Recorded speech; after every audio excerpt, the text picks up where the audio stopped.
Okay, after an interruption, here we go. 2 weeks later. Yeah, I know. Up and down the hedges and copses, the news spread that El-ahrairah was on trial for his life, and that Prince Rainbow was going to bring him before a jury of elil, or predator animals. Hmm. Animals came crowded in because, you know, they're bloodthirsty and they want to see somebody get fucked up. Full inlay, Prince Rainbow returned with the elil, 2 badgers, of course. Of course, badgers. 2 foxes, because shits and giggles. 2 stoats, and stoats are kind of like weasels. They all see that? They all got their jury duty badges. Yep. Yeah, Lil. Okay. Brought an owl and a cat. El-ahrairah was brought up and placed between the dogs. The elil sat staring at him, and their eyes glittered in the moonlight like, yeah, we're going to fuck you up. We're going to eat you after we're done. Yeah, they licked their lips, and the dogs muttered that they had been promised a test at carrying out the sentence. Ooh. Everybody was all set to kick his ass and kill him. There were a great many animals, rabbits and others, and everyone felt sure that this time it was all up for El-ahrairah. His number was up. He wasn't going to get out of this one. Caught red-handed. And Prince Rainbow thought the same. Now, said Prince Rainbow, let us begin. It will not take long. Where is Hafsa? Then Hafsa came out, bowing and bobbing his head, and he told the elil that El-ahrairah had come the night before when he was quietly chewing his shit, and terrified him into going with him to steal Prince Rainbow's carrots. You rat bastard! Okay, first lie right there. Wow. Terrified him. You rat bastard. Hard to believe. He had wanted to refuse. Bullshit, folks. But he had been too much frightened. The carrots were hidden in a hole that he could show them. He had been forced to do what he did. But the next day he had gone as quickly as possible to tell Prince Rainbow whose loyal servant he was.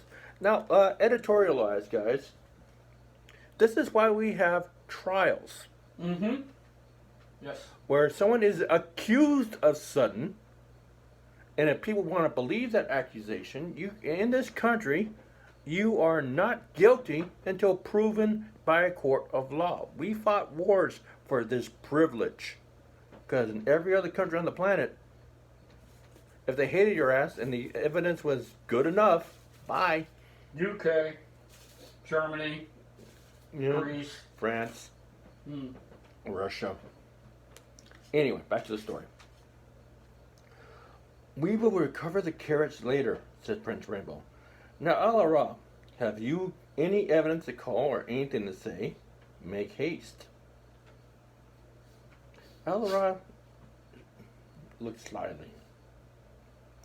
I would like to ask the witness some questions. And the elil agreed that this was only fair. El-ahrairah continued. Now, Hafsa, can we hear a little more about this journey that you and I are supposed to have made? For really, I can remember nothing about it at all. You said we went out of the hole and set off in the night. What happened then? Hafsa looked surprised. Why, El-ahrairah, you can't possibly have forgotten. It was only yesterday. Okay. We came along by the ditch. Don't you remember that we saw a hedgehog sitting on a box, singing a song to the moon? A hedgehog doing what? Said one of the badgers. Singing a song to the moon, Hafsa eagerly replied. They do that, you know, to make the slugs come. He had rose petals stuck all over him and he was waving his paws in. El-ahrairah waved his hand at him. Now, steady, steady. I wouldn't like you to say anything you don't mean, poor fellow. He added to the jury. He really believes these things he says, you know. He doesn't mean any harm, but And Hufsa interrupted. But he was! He was singing, oh slug of moon, oh great. And El-ahrairah interrupted back. What the hedgehog sang is not evidence, said El-ahrairah. Really, one is inclined to wonder what is. Well, all right, we saw a hedgehog covered with roses. Okay, fine. Singing a song in a box. What happened then? Hufsa replied, well, then we went on and came to the pond where we saw a pheasant. Pheasants, eh? Said one of the foxes. I wish I'd seen it. What was it doing? The fox leaned forward to listen. Because, hunger. Yeah, licking his lips. Mm-hmm. And Hufsa said, it was swimming round and round in the water. The fox went, wounded, huh? And he started sniffing the air because, blood. Blood, yeah. And Hufsa said, no. They all do that to make their tails grow longer. I'm surprised you don't know that. To make what? Said the fox. What? To make their tails grow longer, Hufsa sulkily said. He said so himself. El-ahrairah spoke. You only had this stuff for a short time, El-ahrairah said to the yellow. It takes a bit of getting used to. Look at me. I've been forced to live with it for the last 2 months, day in and day out. I've tried to be kind and understand as I can, but apparently just to my own harm. El-ahrairah put on his best Oscar-winning performance of being a fatherly rabbit and patted him on the head.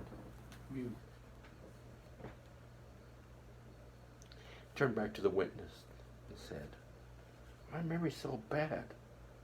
Do go on. Hufsa did go on. This is a Golden Globe performance. Okay. Well, El-ahrairah, said Hufsa, you pretend very cleverly, but even you won't be able to say you've forgotten what happened next. A huge, terrifying rabbit with a red tail and green ears came out of the grass. He had a white stick in his mouth, and he plunged into the ground down a great hole. He told us that he was going through the middle of the earth to see Lord Frith on the other side. The Elil looked at each other, looked at him. Listen, what? They didn't say a single word. They were staring at Hufsa and all realizing this boy's nuts. Damn. One of the stoats said in whisper, they're all mad, Nasty little beast. They'll say anything when they're cornered, but this is the worst I ever heard. A lot of bullshit. How much longer have we got to stay here? I'm getting hungrier just looking at them. Now, El-ahrairah had known beforehand that while Elil would detest all rabbits, they would dislike most the one who looked the biggest fool. That is why he agreed to a jury of Elil. A jury of rabbits might have tried to get to the bottom of Hufsa's story, but not Elil. For they hated and despised the witness and wanted to be off hunting as soon as they could. Damn. El-ahrairah sighed. So it has come to this. We saw a hedgehog covered with roses singing a song. And then we saw a perfectly healthy pheasant swimming around and round the pond. And then we saw a rabbit with red tail, green ears, and a white stick. And he jumped straight down a deep well. Is that right? And Hufsa said, yes. And then we saw the carrots. Yes. Were they purple with green spots? Were what purple with green spots? The carrots. Carrots? Well, they weren't, El-ahrairah. They were the ordinary color. They're down the hole, shouted Hufsa. Down the hole, go look. Because he was losing it now. The court adjourned while Hufsa led Prince Rainbow to the hole. They found no carrots and returned. El-ahrairah said knowingly, I've been underground all day, and I can prove it. I ought to have been asleep, but it's very difficult when my learned friend, well, never mind. I simply mean that obviously I could not have been out moving carrots or anything else if there were carrots, but I've nothing more to say about the thing. Prince Rainbow, said the cat. I really hate rabbits. But I don't see how we can possibly say that it's been proved that that rabbit took your goddamn fucking carrots. Yeah. The fuck, man. The witness is obviously full of shit. Out of his mind, mad as the mist in the snow, and you're wasting my fucking time. And it's chow time. And the prisoner will now have to be released. The other El-ahrairah all nodded in agreement, gave gang signs, pumped their arms because they were frustrated. They're like, damn, dude. The hell? And Prince Remo knew he had lost, stared balefully at El-ahrairah, and said in a low voice, "You had better go quickly. Go down your fucking hole, El-ahrairah, before I shoot you myself."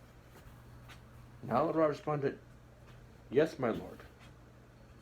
But may I beg you to remove that rabbit you sent among us, for he troubles us with his foolishness." So Hafsa went away with Prince Rainbow, and El-ahrairah's people were left in peace. Apart from the indigestion brought on by eating too many carrots. But it was a long time before Rupscuttle could get his tail white again. So my grandfather always said. End of story. End of the story, the trial, part 2 of El-ahrairah.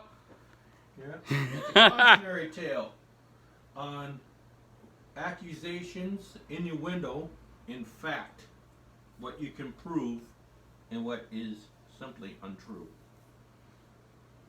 And how you can manufacture evidence. And that concludes this story, Watership Down, paraphrased and told by the grumpy old guy. And we will see you in the next episode. Hua.